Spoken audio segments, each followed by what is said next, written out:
Hello मंडळी, नमस्कार, good morning, शुभ सकाळ. मी भाग्यश्री तुमचं नवीन एका व्हिडिओमध्ये खूप असं मनापासून स्वागत करते. तर आज आहे गुरुवार. तर आज मी इथे सकाळी उठली, झाडझूड केली, रांगोळी वगैरे काढली, नंतर चहा पाणी सर्व माझं आवरलं, देवपूजा आवरली, पिल्लूच्या जेवणाचं बनवून दिलं आणि इथे बाकी होतं माझं उंबरठा पूजन. तर आता मी इथं उंबरठा पूजनपासून तुमच्यासोबत व्हिडिओ शेअर करणार आहे.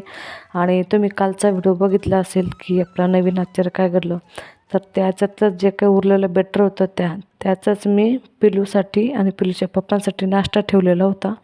मग तो बनवून घेतला आणि मग आज उपवास असल्यामुळे मला फक्त खिचडी असणार आहे. तर मग मी काही बाकीचं शूट वगैरे केलं नाही आणि मग डायरेक्ट उंबरठा पूजनपासून मी तुमच्यासोबत व्हिडिओ शेअर करत आहे. तर तुम्ही ना व्हिडिओ सगळ्यांनी शेवटपर्यंत बघत राहा आणि संपूर्ण व्हिडिओ तुम्हाला कसं वाटतो, मी कशा प्रकारे शूट करते आणि माझे व्हिडिओ कसा येतो मला नक्की सांगा. तर इथं बघू शकता. आणि आजच्या व्हिडिओमध्ये जर काही चुकलं असेल ना तर सॉरी बरं का, कारण की आज मिस्टर शूट करत आहे. कारण की लाईट गेलेली होती आणि फोनमध्ये पण चार्जिंग कमी असल्यामुळे ना मी मिस्टरांना सांगितलं तुम्ही शूट करा म्हटलं. तर त्यांना काही माहिती नाही, पण तरी पण थोडंफार काही जर चुकलं असेल तर समजून घ्या आणि थोडं हळूहळू करता करता त्यांना पण सवय लागेल, तेवढीच मला थोडीफार मदत होईल. तसंही मी करते, पण उजेड माझ्या पाठीमागे असल्यामुळे समोरचं तुम्हाला काही बरोबर दिसणार नाही आणि बॅक कॅमेऱ्याने शूट छान येतो ना, तर त्याच्यामुळे त्यांना म्हटलं तुम्ही शूट करा. तर त्यांनी आपण शॉर्टचं शूट कसं घेतो त्या फॉर्मॅटमध्ये शूट केलं. तर मला त्याच पद्धतीने व्हिडिओ तुमच्यासोबत शेअर करावं लागत होती. प्रत्येक साईडला मी ज्या ज्या ठिकाणी हात फिरवायचे ना ते प्रत्येक ठिकाणी तिकडे हात फिरवायचे आणि त्याचं शूट घ्यायचे. त्यांना माहीत नाही की आडवं पकडायचं म्हणून कॅमेरा. मग इथं बघू शकता अशा प्रकारे उंबरठा पूजन केलेलं आहे मी. इथे माझी पूजा वगैरे झालेली, रांगोळी वगैरे काढली आणि कसं वाटते आपली चौकट नक्की कमेंट करून सांगा. तर ते इथे बघू शकता मस्तपैकी. आज होता मला उपवास असतो दर गुरुवारी आणि आता मी ना दर गुरुवारी मस्त उंबरठा पूजन करत असते आणि त्याच्यामुळेच मग म्हटलं चला संपूर्ण व्हिडिओ शेअर करू. आणि इथं आता 2 दिवस झाली माझ्या मागे ना भरपूरशी धावपळ लागलेली आहे. तर आता इथे मी ना उंबरठा पूजन वगैरे करून घेतलं आणि त्याच्यानंतर तेवढं झालं मुलांच्या शाळेचा टाईम. तर इथे बघू शकता आमच्या बाकीच्या गल्लीतली मुलं आहेत, त्यांची मम्मी वगैरे त्यांना घेऊन पुढे चालले होते आणि इथे मी पण चाललेली माझ्या पिल्लूला शाळेत सोडण्यासाठी. तर आज आहे गुरुवार. ही ऑनलाईन साडी मागवलेली आहे, खूप पातळ आहे, पण आता मला गुरुवारी पिवळा कलर घालायचा असतो म्हणून मग मी साडी मागवली होती. त्याच्यानंतर त्याला शाळेतून सोडून आले. तिकडनं नंतर मग आम्ही थोडंसं मैत्रिणींकडे गेले, बसले वगैरे नाही आराम वगैरे केला. नाही गावात गेलो, थोडं काम होतं दाताचं माझ्या मैत्रिणीच्या, तिकडे ते सोबत दवाखान्यात गेलो. मग तिकडून येते तर 2-2:30 झाले आम्हाला. त्याच्यानंतर घरी आले, फराळाचं केलं, फराळ खाल्लं, त्याच्यानंतर थोडा आराम केला आणि मिस्टरांनी माझ्या मग एक काम सांगितलं होतं, म्हणे तू लवकर स्वयंपाक करून ठेव, मला 5 वाजताच जायचं आहे. तर मग मी लगेच 4:30ला स्वयंपाकाला लागली टिफिन वगैरे बनवण्यासाठी. तर मग गुरुवार होता, तर त्या दिवशी मी काय करते जेवणात कांदा टाकत नाही शक्यतो करून. मग मी आज ना टोमॅटोची सिंपल भाजी करणार आहे. जिरं मोहरी टाकून टोमॅटो कट करून तेवढंच ते असं म्हणतात ना की देवाला कांदा लसूण म्हणजे दाखवायला नाही पाहिजे, ते वर्ज्य असतं. आणि माझ्या माहेरी पण ना कांद्याचा कोणताच पदार्थ देवाला दाखवत नाही. सासरी तरी दाखवतात पण माझ्या माहेरी नाही दाखवत. तशीच मला सवय आहे लागलेली की आपण जर काही देवाचं करत असलो ना तर त्या ठिकाणी कांदा हा ॲड करायचंच नाही. मग भलेही आपल्याला खायचं असलं तर वेगळं करू शकतो आपण, पण देवासाठी कांद्याचा पदार्थ करायचा नाही. मग भजी जरी करायचं असले तर मी त्यांच्यासाठी वेगळे बनवते. नंतर मग आपल्याला काय लागत असते ती मग तिथं टोमॅटो वगैरे कट केले, जिरं मोहरी घेतलं, तेलात परतायला ठेवलं आणि मस्तपैकी तर छान अशा भाजी वगैरे बनवून घेते. साधी सिंपलच करणार आहे मी. तर आता इथं होता मला गुरुवार होता, तर आज इथं खूप काही वेगवेगळं घडणार आहे.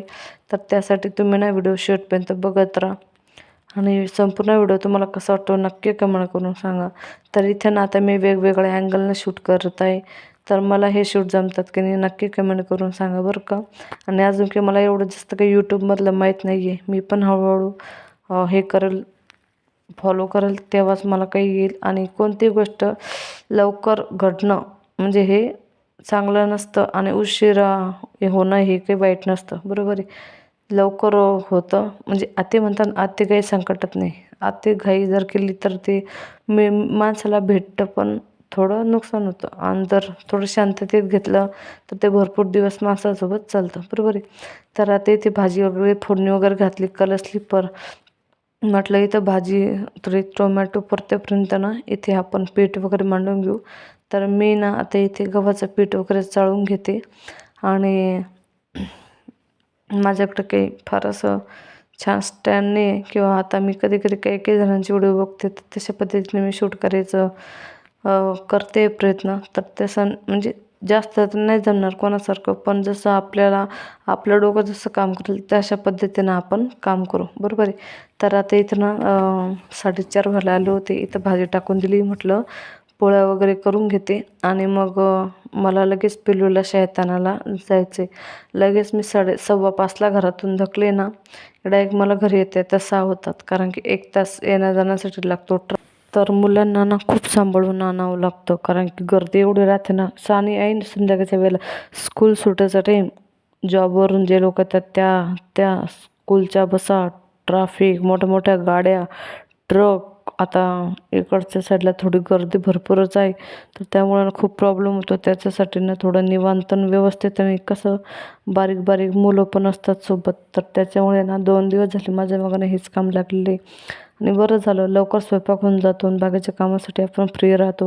आता वेळेवर गोंधळ आणि ते सगळं त्याच्यापेक्षा हे काम मला परवडले थोडेसे. तर आता तेच मी मिक्सरमधून काढते आणि भाजीमध्ये ॲड करते आणि मस्तपैकी तर शेंगदाणे वगैरे काढून घेते मी आणि छान अशी थोडीशीच भाजी बनवणार आहे. खूप काही पातळ नाही, त्यांना लागतं पातळ खायला, पातळ वगैरे लागत राहतं. तर त्याच्यामुळे मग म्हटलं चला करून ठेवते. मला म्हणे तू बनवून ठेव, मी आले की लगेच जाईल. पण मी माझं काम केलं, टिफिन वगैरे बनवून ठेवला. ते काही आले नाही लवकर. मग आता ज्यावेळेस येतील त्यावेळेस येतील. परत तसं नको व्हायला की माझी चूक, म्हणजे चूक म्हटल्यापेक्षा मीच कारणीभूत नको त्यांचं काम खराब होण्यासाठी, बरोबर आहे. तर इथं बघू शकता शेंगदाणे वगैरे काढले आणि थोडंसं पाणी ॲड करून घेते. नंतर इथे एका साईडला भाजी शिजायला ठेवते आणि तेवढं पीठ मळते. भाजी शिजेपर्यंत मस्तपैकी पीठ मळून होईल. त्याच्यानंतर परत थोडंसं बाकी आहे काम ते करते. नंतर मग पीठ वगैरे भिजेल. मग इथे मी ना स्वयंपाक वगैरे बनवला. पिलूला शाळेतून आणायला चालल्या गेली. घरी आली, झाडझूड केली, दिवाबत्ती केली आणि लगेच मग मी घराजवळ स्वामी महाराजांचं मठ आहे केंद्र, तर केंद्रामध्ये गेली. मग तिथं पूजा अर्चना काय होती. तर त्याच्यानंतर तिकडून येताना ना एक भाजीवाला भेटला. मग त्याच्याकडून एक पोथीची पानं आणली. मी 20 रुपयाला 4 हे घेतल्या, जे पोटल्या बनवलेल्या असतात ना त्या घेतल्या. तर त्यांना मला आज खरंच आता पोथीची पानं माझ्या पिल्लूच्या खूप जीवाच्या आत आहे. तर मग मी ना ते म्हणजे मी पिल्लूसाठीच घेतले होते, पण म्हटलं आता हाय तर बघू म्हटलं बनवून. तर मग मी लगेच घरी आली, ह्या पोथीची पानं बनवायला सुरुवात केली आणि मस्त आता त्याला इथं शिरा वगैरे काढून घेतलं आणि फोनमध्ये बघितलं होतं थोडे पण असे लाटून घ्यायचे. मग मी तसंच किचन कट्ट्यावर ठेवून थोडंसं त्याला बेलनं मारून घेतलं आणि नंतर इथं बघू शकता मस्तपैकी या पाण्यातून मस्त धुवून वगैरे घेते आणि त्या पानांपुरतं पानाला पुरेल असं एवढं तरी बेसन पीठ घरात असायला हवं, कारण की घरातलं सर्व सामान संपलेलं आहे. आणू आता थोडं आहे, हात अडचणीचं असल्यामुळे थोड्यावरच भागवायचं काम चाललेलं आहे. पण बरं आहे, छान वाटतं. मुद्दाम नाही करत आहे, पण खरं जे आहे ते आहे. मांस असल्यावर कशाला हे करेल, बरोबर आहे. तर आता इथे मस्त स्वच्छ असे पानं धुवून घेतलेले आहे. आता हे पानांचं थोडं पाणी हे होईपर्यंत इथे बघू शकते इथे बेसन पिठाची पिशवी आहे आणि इथं घरात ना जोरांचा वैताग असल्यामुळे ना मी डायरेक्ट पिशव्यांना आपलं रबर किंवा दोरी वगैरे बांधून पॅक करून ठेवत राहते. नाहीतर त्याच्यामध्ये जर ते गेलं ना खूप प्रॉब्लेम होतो आणि म्हणजे माणसाला धकत नाही. त्यासाठी मग मी ना दरवेळेस पीठ चाळून वगैरे घेत असते. तर इथं बघू शकता एवढं थोडंसं कसं पीठ निघालेलं आहे आणि एका जुडीमध्ये ना 6 पानं आहे आणि छोटे पाने, जास्त मोठे नाही आहे ते. तर त्या वडांच्या हिशोबाने बऱ्यापैकी पीठ निघालेले. तर त्या पानांचे किती वड्या होतात आपण बघू आणि मी किती प्रमाणामध्ये हे पानं बनवते तुम्ही नक्की बघा शेवटपर्यंत. तर आता इथे आपलं बेसन पीठ चाळून झालेलं आहे आणि इथं ना केक बनवायचा बेस आहे. तर त्या बेसमध्येच मी पानांचा जो पिठाचा मसाला आहे तो बनवणार आहे. इथं थोडंसं तिखट हळद टाकलेली आहे, मीठ ॲड करते आणि इथं मस्तपैकी पीठ भिजवून घेते आणि त्या पानांना लावते आणि त्याची उकडच काढणार आहे मी. मागच्या एकच व्हिडिओमध्ये बघितलं होतं की ते पानांना बेसन पीठ लावायचं आणि डायरेक्ट तेलामधून तळून काढायचे. तर इथे बघू शकता अशा प्रकारे थोडंसं कस निघालेलं आहे बेसन पीठ. तर तिथे पीठ वगैरे भिजवून झालेलं आहे. तर आता इथे पोतीची पानं आहे ना, मी त्याला कशा पद्धतीनं पीठ लावते तुम्हाला तर माहिती आहे, तरी पण मी माझ्या पद्धतीने दाखवत आहे. कारण की पद्धती सगळ्यांची सारखीच आहे, एकच आहे, वेगळं काही नाही आहे, बरोबर आहे. आणि इथं आता एवढे 3 पानं आम्हाला पुरेल का? पुरणार तर नाही, पण अजून बाकीचे आहे तर ते पण करावं लागेल. आणि मला एक सांगा, तुम्हाला पोतीच्या पानांची भजी खायला आवडतात का? किंवा तुम्ही लहानपणी कधी असं केलं आहे का की पोतीच्या पानांच्या काड्या कधी चावल्या आहे का? कारण की मी तर एकदा चावलेलं आहे. माझ्या आजीने पानं आणले बरं का, म्हणजे त्यांच्या मैत्रिणीकडून, आणि आम्हाला सांगायची की काडी खाऊ नका बरं का, असं नका. मग आम्ही सहज मुद्दाम तो म्हणजे असं लक्षात सांगायची, हो हो नाही नाही म्हणायचो, लगेच तोंडात टाकायचो. आणि त्याच्यानंतर माहिती कशी जीभ बाहेर ओढल्यावर अशी ठसठसट टोचायची, असं उलटीवाणी व्हायचं त्याने. आणि हे जे पोथीचे पान आहे ना, त्या पोथीचं पान कट केल्यावर ना, त्या पानातून जे हे निघतं का, चीक म्हणता का, त्याचं काय म्हणता का ते, तर त्याचं ठिपका जर व्हाईट कपड्यावरती पडला ना, तसं रेड रेड कलरचा डाग पडतो म्हणतात कपड्याला. हे कोणाकोणाला माहिती आहे नक्की मला कमेंट करून सांगा. तर इथे बघू शकता मी एक आळूची वडीचं बनवलेली आहे. आता ही दुसरी चालू आहे. तर इथे बघू शकता मस्तपैकी असे 2-2 पानाच्या वड्या बनवत आहे मी. पीठ थोडंसं असल्यामुळे म्हणून मी डबलचे बनवते. जास्त पीठ असताना सगळे सिंगल बनवले असते, पण असो जाऊ द्या. तर इथे एवढ्या प्रमाणात मी बेसन पीठ लावते. आणि आज हे शेवटचं बेसन पीठ होतं घरामध्ये. तर म्हटलं चला झालं नशिबानं.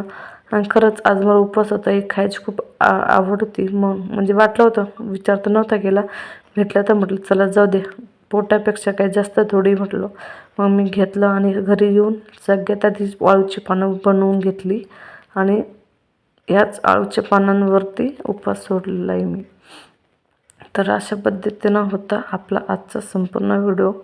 तर तुम्हाला आपला आजचा व्हिडिओ कसा वाटला नक्की कमेंट करून सांगा. व्हिडिओ आवडला असेल तर लाईक करा, शेअर करा, सबस्क्राईब करा. आणि जे कोणी आपल्या चॅनलवर नवीन असेल ना, त्या चॅनलला सबस्क्राईब करून करा. आणि मी पण आता ना, तुम्ही जसं माझ्या व्हिडिओला आता बघा, मी जर रोज व्हिडिओ टाकला तर तुम्ही मला सपोर्ट करणार आहे, बरोबर आहे. आणि जर नाही टाकला तर तुम्ही काय सपोर्ट करणार आहे? मी व्हिडिओ अपलोड केला तर तुम्ही बघणार आहे, बरोबर आहे. तर त्यासाठी मी ना जास्तीत जास्त माझे प्रयत्न करणार आहे आणि तुम्ही पण माझ्या त्या प्रयत्नांना सपोर्ट द्या, साथ द्या, बरोबर आहे. तर जसं माझ्या पद्धतीनं आहे तसं मी तुमच्यासोबत शेअर करेल. आणि असं साधं सिंपल लाईफ कोणाकोणाची आहे नक्की कमेंट करून सांगा. आपल्या इथे काही जास्त हायफाय नाही, आपण काही जास्त हे लोक नाही आहे, बरोबर. नॉर्मली चटणी मिरची खाणारे लोक आहे, बरोबर आहे. मोठी लोक पण चटणी मिरचीच खातात, गरीब लोक पण चटणी मिरचीच खातात, बरोबर आहे. तर पण जसं प्रत्येकाची पद्धत वेगळी राहते ना, तसं आपलं एकदम नॉर्मल सिंपल काम आहे. आपलं काही एवढं एकदम प्रोफेशनल काम राहत नाही, बरोबर आहे. आणि एवढं प्रोफेशनल करायला गेलं तर घरातल्या लोकांना उपाशी मारावं लागेल, बरोबर आहे. तर असं आता इथं झालेलं आहे संपूर्ण. आणि उरलेलं बेसन होतं तर ते थोडं त्या पानांमध्ये मी ॲड करून देत होती. म्हटलं 1-2 असं कसं असतं ना ते. मग आता इथं ना मस्तपैकी वड्या वगैरे तयार झालेल्या आहे. आणि तुम्हाला परत एक पुढे किस्सा सांगायचा आहे, तो पण तुम्ही नक्की ऐका शेवटपर्यंत. आणि व्हिडिओला जास्तीत जास्त प्रेम देत राहा. हॅलो मंडळी, हाय नमस्कार. तुम्हालाच एक किस्सा सांगायचा आहे, तर तुम्ही व्हिडिओ शेवटपर्यंत बघत राहा. व्हिडिओ आवडला तर लाईक करा, शेअर करा, सबस्क्राईब करा. तर आज आहे गुरुवार आणि आज मी माझ्या मैत्रिणींना आम्ही केंद्रामध्ये गेलो, म्हणजे स्वामीवारांच्या मठामध्ये, म्हणजे मठात बरं का. ते शंकर महाराजांच्या मठात नाही बरं का, माझ्या घरापासून भरपूर दूर आहे. तर इथे घराजवळ केंद्र आहे. मग आम्ही केंद्रात गेलो. तिथलं जे काय असतं म्हणजे प्रार्थना वगैरे अर्चना सगळं करून आलो आम्ही. प्रसाद घेतला, बाहेर आलो. आणि तेवढ्यात दिसला भाजीवाला दिसला. तर माझ्यासोबतच्या ज्या मैत्रिणी होत्या त्या भाजीवाला तिकडे म्हणजे वळाल्या. आणि इकडे गाडी असल्यामुळे मी थोडं समोर गेली पुढं, मुलांना घेऊन. म्हटलं गर्दी होती ना, गाडी ॲटो कार सगळे आले होतं. मग मी नंतर बघितलं काय चालू आहे. मग नंतर गाडीजवळ गेली तर तिथे मला दिसली आळूची पाने. मग आळूची पानं होती ती 5-5 रुपयाला, तर मग मी घेतली ती 20 रुपयाची. मग 4 जुड्या घेतल्या. आळूची पानं म्हणजे एवढी छोटी छोटी असेल, मी त्या घेतल्या. मग घरी आली आणि जेवढं काय होतं घरातलं पीठ तुम्ही तर बघणार समोर, मी दाखवते तुम्हाला किंवा तुम्ही बघितलंच आहे पुढे. मग तर ते मिक्स वगैरे केलं, आळूची वडी लावून दिली. आणि आज मला आळूची वडी पण खाऊ वाटली, मग म्हटलं चला माझ्यासाठी पण होईल आणि पिल्लूसाठी पण होईल, कारण त्याच्या खूप खूप फेवरेट, एवढी फेवरेट आहे ना जीवाच्या आतली, बरोबर आहे. आणि मग ते म्हटलं करू, म्हणून म्हटलं मग त्याच्याकडून उधारीत घेतली. मी माझ्या मैत्रिणीच्या भरशावर घेतली. भरशावर म्हणजे आपण पण देणारच, आपलं काही कोणाचं घेऊन बुडवायचं नाही, बरोबर आहे. मग मी माझ्या मैत्रिणीला म्हटलं नाही तर मला गाडी दिसली तर मी तुमच्याकडे पैसे जमा करेल. तर त्या म्हणे काही हरकत नाही. मी आणि ते भाजीवाला म्हणे काही टेन्शन नका घेऊ म्हणते, मात्र रोजच्या येण्याचा नाही म्हणे, आज नाही भेटणार, उद्या परवा कधी तरी हेच होईल ना. म्हटलं हो काका, नाही जरी म्हणजे आता कधी कामात राहतं कधी कशात राहतं, त्यामुळे म्हटलं मग माझं जर नाही देणं झालं तर माझ्या मैत्रिणीला द्यायला लागेल म्हटलं. तर असं काही झालं. आणि तुम्हाला आळूची वडी झालं दाखवते. तर त्याचे 3च वड्या झालेल्या आहे, तर मी आता दाखवले तुम्हाला, तरी पण झाल्यावर नक्की दाखवते. आणि आजचा संपूर्ण व्हिडिओ तुम्हाला कसा वाटला कमेंट करून सांगा. भेटू लवकर नवीन नवीन व्हिडिओमध्ये. तुम्ही मला सपोर्ट करत असाल तर मी रोज डेली एक व्हिडिओ टाकणार, कमेंट करून सांगा मला. तर चला कंटिन्यू करा आणि आळूची वडी बघायला विसरू नका. मंडळी मी आज बनवली साधी टोमॅटोची भाजी. टोमॅटो, जिरं, मोहरी टाकून बनवली भाजी. इथे बनवली मी आणलेली आळूची वडी, अशी बनवली बघा उकडलेली. इकडे आहे चपाती. तर या तुम्ही पण आमच्यासोबत जेवायला.